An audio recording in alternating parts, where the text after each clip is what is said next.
Average Joes are back, we go mobile, and we review Oblivion. This is Campus Cinema.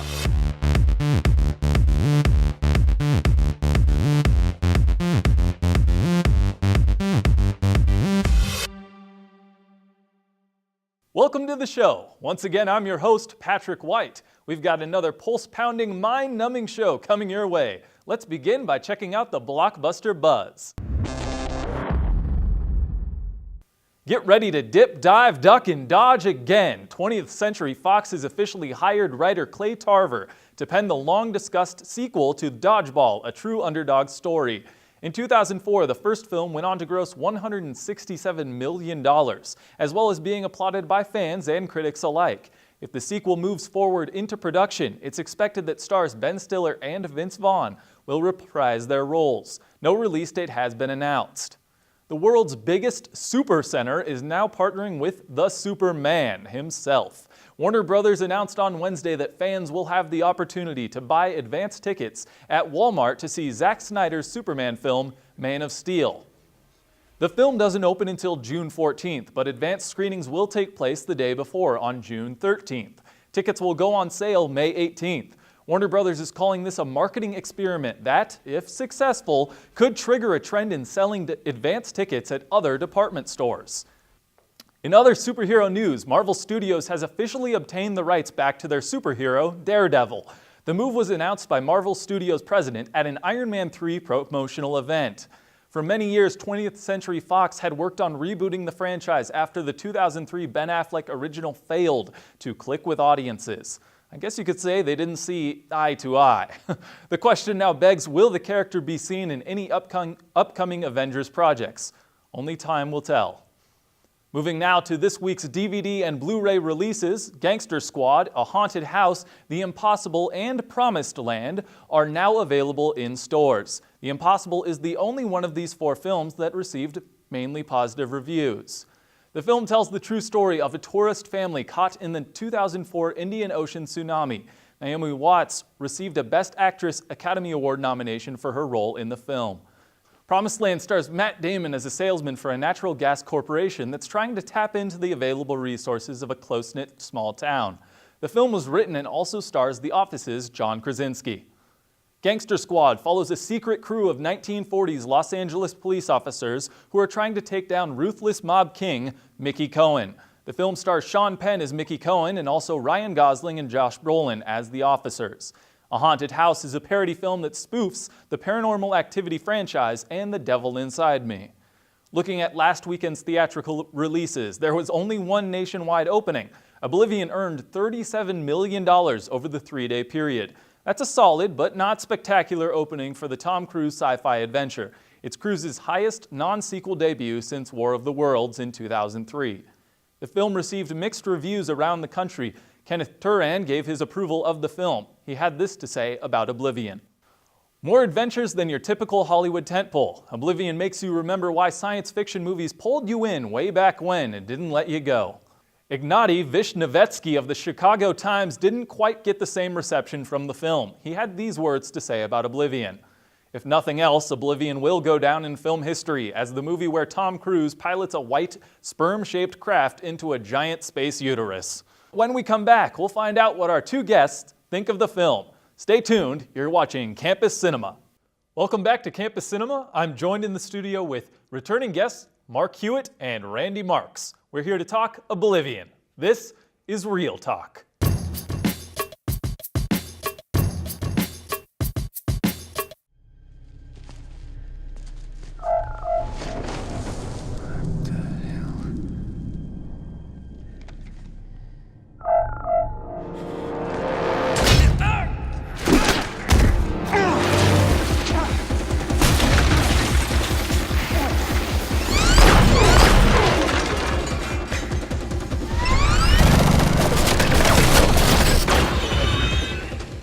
Oblivion stars Tom Cruise as a man assigned to extract Earth's remaining resources nearly a century after the Earth was destroyed in an alien war.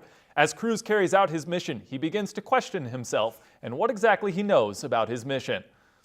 First off, what's everyone's reaction after seeing the film? Mark, we'll start with you. I thought it was pretty good. It has really pretty cinematography. I think there's some cool scenes up in the sky and in the forest. I mean, it's pretty diverse.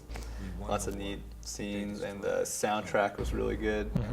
And Tom Cruise did a good job. I mean, some roles are hit and miss with him, but this is one that was good for him. So it was pretty good. How about you, Randy? Oh, special effects were great. Everything else was pretty awful. It was just really a terrible film. Just really awful. Fair enough. All right. Mark, we heard a little bit about you, or from you, regarding Tom Cruise's role. But Randy, what did you think about Tom Cruise in the lead role? You know, he's somehow quite good at playing the stoic types, playing people who are very resolute and determined, yet nuanced. It's his forte. He's rarely does things that really stand out. Collateral is one of the few films he's ever done where he really bucked his trend. Even that was really stoic. Have you seen Magnolia? Magnolia was a good exception, Yeah. and I was thinking of his cameo in Tropic Thunder. Sure. But in general, you know, he's a good actor. He has some great roles under his belt, but this really wasn't one of them. It was uneven. He had no chemistry with any of his supporting cast, and it was just kind of War of the Worlds Part 3. Okay. Fair enough. Mark, do you have anything to add regarding Tom Cruise's role? I mean, it's if you just look at it singularly, just for this film, I think on his own he did a fine job. If you compare it to every other film, you start to say, okay, he's kind of playing the same guy over and over again. But I thought he was fine for the role, and I liked him in the movie. Now, there's a lot going on in the film. Did you guys like all the twists and turns, or did you find them distracting? Randy? So I saw this with a friend, and he turned to me 5 minutes in and said, "I know how this is going to end." And I said, "So do I. Shut up." It was really cliched. It was like they took the best elements from different sci-fi films and mashed them together, and this is what ended up on the screen. Okay. And it was interesting. It was the nucleus, the bare idea was great. But the delivery was really disappointing. Okay. Because it was a lot of flash, but no bang. It was just very artful, but lacking any depth. Mark, I can see you holding your tongue there. What are your thoughts? No, I mean, I think it was not delivered as well as it could have been. I thought the first half of the movie was a lot better than the second half of the movie. The first half, you don't really have any idea I mean, it hasn't really let the audience in onto what is going to be going on in the second half. And then it has some neat twists that just aren't delivered well. They're kind of sprung upon the audience one after another really fast, and there aren't an incredible amount of clues to go back to and to connect. So it's just kind of two different movies, it seemed to me, and they just didn't do a great job of connecting everything. But they had some neat ideas in it. But storytelling-wise, it wasn't great, I thought.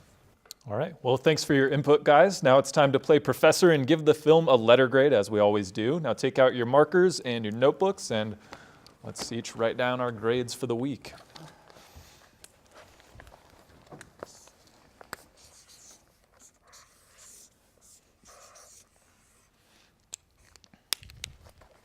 All right. Mark, let's start with you. Okay. I'll give it a B-. Okay. I wasn't expecting a whole lot going in, to be honest, but just for your run-of-the-mill action movie with cool effects, it can be one you just have fun watching. Not an Oscar winner, but it was all right. Fair enough. Randy, I'm interested to see yours. Okay. C-. Not as bad as I thought. Honestly, a lot of the bulk goes to a lot of the bulk of this goes to the fact that they really do quite a fascinating job of establishing a post-apocalyptic world. That's really well done. Right. Acting, I mean, the guy who directed it did Tron Legacy, so that gives you an idea of what we could expect in terms of acting and directing. But, you know, there are some pluses that definitely deserve to be mentioned. So fair enough.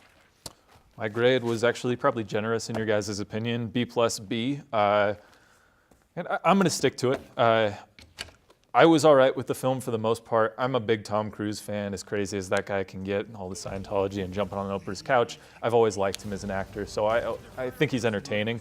I would definitely agree with this was not his best role, even in terms of action movies. He was better in Mission Impossible 4 or even Jack Reacher from last year. Not a great film, but entertaining nonetheless. But I liked what Oblivion did. It took a lot of what you call cliche, and I kind of called it more of homage to films like Star Wars, District 9, 2001 Space Odyssey, and played with that. Honestly, I would have rather seen a different story within the Oblivion world than what we saw on screen. I would have loved to see like a prequel of the war happening prior to, or more to it in general. But yeah. Earth is my home. That'll do it for this week's segment of Real Talk. A big thanks to Mark Hewitt and Randy Marks for joining us on the show again. We've got questions, you've got answers, and we've got a new segment coming your way next. It's time to go mobile with Take One. Our question this week: if Hollywood made a movie about your life, who would play you?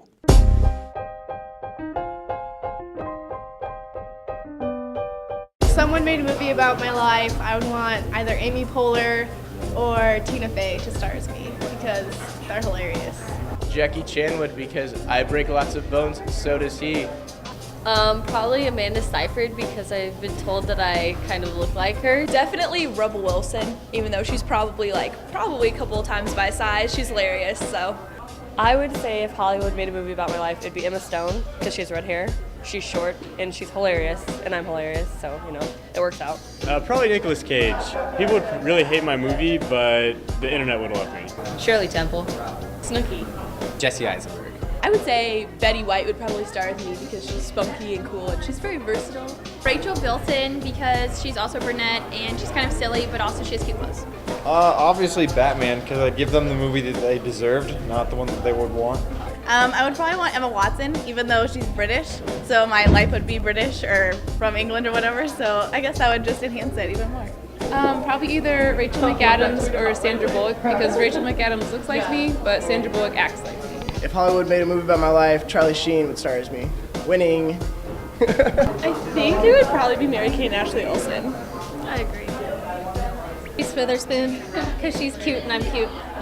Probably Helen Keller, because she's my favorite. Most likely this banana would star as me in a movie about my life, or assorted fruits such as the winter squash, which may be a vegetable, or, a homeless fox who's hooked on heroin.